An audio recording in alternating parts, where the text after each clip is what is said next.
anaty fiaramonina na ara-pivelomana. Toady lava foana ve ny ainana, ny havana tô tsy azo fitarainana.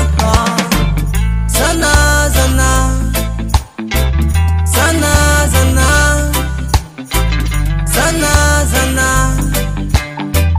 zana, zana, zana, zana, zana, zana, zana, zana.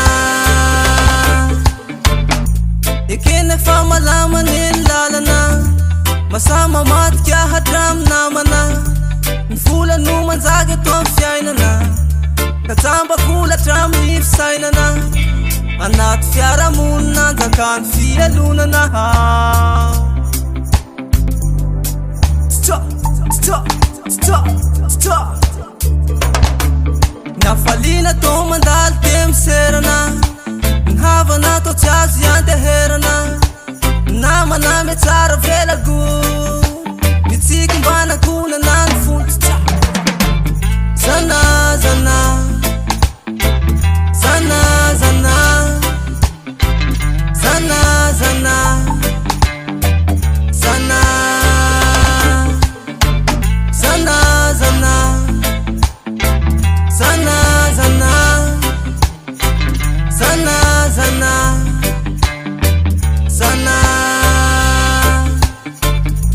Ekena efa feno ny tanàna, feno fahotana sy adalana. Fakapana zay lalovanay, miraikitra amin'ny saina sy fanahy. Mamatotra ny fiainana, mameno ny fisainana. Stop, stop, stop.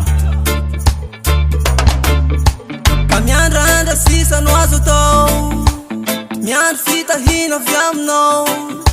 Satria anao irery no antenaina, hitondra hazavana vao maraina. Stop.